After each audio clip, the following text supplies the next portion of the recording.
Fancy garment and kids mall, Ayesha Nagar police station के सामने, हजार खोली, Malegaon.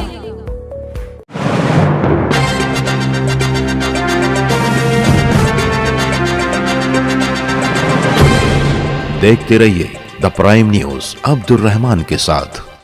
SRK Royals fan club Malegaon के फिल्म स्टार किंग खान यानी शाहरुख खान से दीवानगी की हद तक चाहत किसी से छुपी नहीं है। शाहरुख खान की हर फिल्म की रिलीज को किसी सेलिब्रेशन की तरह स्पेशल बनाने वाले SRK रॉयल्स मालेगांव के इन दीवानों ने पिछले दिनों रिलीज हुई शाहरुख खान की फिल्म जवान को किसी त्योहार में तब्दील कर दिया। केक कटिंग से लेकर बॉलीवुड मॉलीवुड के स्पेशल गेस्ट की आमद और थिएटर ग्राउंड से लेकर थिएटर हॉल तक इन लोगों ने फिल्म जवान के रंग में पूरे ही माहौल को रंग दिया। फिर चाहे वो फिल्म जवान के टी शर्ट्स हो, फेस मास्क हो, पोस्टर्स हो, इनकी इस दीवानगी के वीडियोस मुख्तलिफ न्यूज चैनल और सोशल मीडिया प्लेटफॉर्म पर खूब वायरल हुए। ऐसी एक क्लिप को शाहरुख खान तक पहुंची जिसे देखने के बाद शाहरुख खान ने अपने ट्विटर हैंडल पर ट्वीट करते हुए एहलियान मालेगांव का उन पर और उनकी फिल्म पर प्यार लुटाने के लिए खुसूसी शुक्रिया अदा करते हुए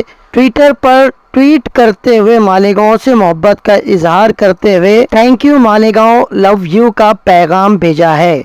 मालेगांव में काफी सारे शाहरुख खान के फैंस हैं, काफी सारे ग्रुप्स हैं जो शाहरुख खान की फिल्म को और थिएटर के माहौल को स्पेशल बना देते हैं। उन्हीं में से एक SRK Royals fan club Malegaon है। आपको बता दें कि एक मौका बना था जब फिल्म स्टार शाहरुख खान अपनी फिल्म दिल वाले के प्रमोशन के लिए मालेगांव आने का इरादा बना चुके थे, मगर फाइनल मीटिंग में फराह खान ने इस प्लान को डाइवर्ट कर दिया। इस तरह से शाहरुख खान का मालेगांव आने का मौका चूक गया था, जिसके ताल्लुक से हमारे एक दोस्त ने हमें बताया था जो उस वक्त शाहरुख खान की रेड चिली में अहम जिम्मेदारी संभाल रहे थे और मालेगांव चलने का मशवरा उन्होंने ही दिया था। खैर, हो सकता है आने वाले किसी मौके पर शहर में उनके मद्दाहों और फैन क्लब का प्यार देखते हुए शाहरुख खान मालेगांव शहर का रुख करें और किसी फिल्म का प्रमोशन करें। तो आपको बता दें कि फिल्म जवान को लेकर मालेगांव शहर की दीवानगी को देखते हुए शाहरुख खान ने ट्विटर पर ट्वीट करते हुए मालेगांव शहर का शुक्रिया अदा किया है, मालेगांव शहर वालों का शुक्रिया अदा किया है और मालेगांव शहर से मोहब्बत का इजहार किया है। साथ ही साथ उन्होंने SRK Royals fan club Malegaon का भी शुक्रिया अदा किया है।